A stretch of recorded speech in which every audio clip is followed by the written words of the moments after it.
Hi hello அஸ்ஸலாமு அலைக்கும். இன்றைக்கி நம்ம சுவையான ப்ரௌனி எப்படி டேஸ்ட்டாக வீட்டிலேயே செய்யலான்றதை பற்றி பார்க்கலாம். அதுக்கு 150 கிராம் டார்க் சாக்லேட் எடுத்திருக்கேன். அதை குட்டி குட்டியாக கட் பண்ணி நம்ம ஒரு பவுலில் போட்டுக்கலாம். அது கூடவே 90 கிராம் பட்டர் ஆட் பண்ணிக்கிறேன். அதை ரெண்டையும் டபுள் பாயில் மெத்தடில் நம்ம மெல்ட் ஆக்கி எடுத்துக்கலாம்.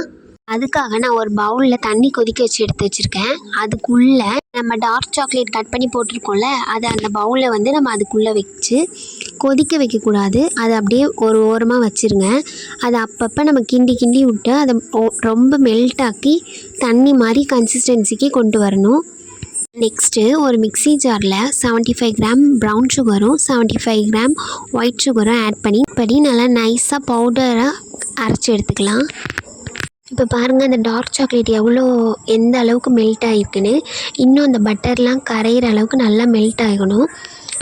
நெக்ஸ்ட்டு ஒரு பவுலில் 2 முட்டை ஆட் பண்ணி அதை நல்லா பீட் பண்ணி எடுத்துக்கிட்டு, அது கூடவே நம்ம அரைச்சி வச்சுருக்க சுகர் ஆட் பண்ணி அதையும் நல்லா பீட் பண்ணணும். சுகர் நல்லா கரையிற அளவுக்கு.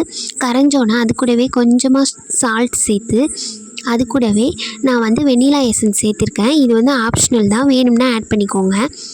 நல்லா பீட் பண்ணி எடுத்ததுக்கப்புறம் அது கூடவே 15 கிராம் கொக்கோ பவுடரும் 15 கிராம் மைதாவும் ஆட் பண்ணி நல்லா பீட் பண்ணி எடுத்துக்கலாம். உங்களுக்கு மெஷர்மெண்ட் தெரியலனா டம்ளர் கணக்கு வச்சுக்கோங்க. 2 டம்ளர் நீங்கள் ஒயிட் சுகர் ப்ரௌன் சுகர் போட்டுட்டு அதுக்குள்ளே பாதி அளவு கொக்கோ பவுடரும் மைதாவும் ஆட் பண்ணிக்கலாம். இது கணக்கு வச்சுக்கோங்க. நெக்ஸ்ட்டு பீட் பண்ணதுக்கப்புறம் நம்ம மெல்ட்டாக்கி வச்சுருக்க சாக்லேட்டை அதில் ஊற்றி அதையும் நல்லா பீட் பண்ணுங்கள். கொஞ்சம் நார்மல் அளவுக்கு இந்த மாதிரி கன்சிஸ்டன்சி வரும்போது நீங்கள் ஸ்டாப் பண்ணிக்கலாம். ரொம்ப பீட் பண்ணிங்கன்னா உங்களுக்கு கல் மாதிரி ஆயிடும்.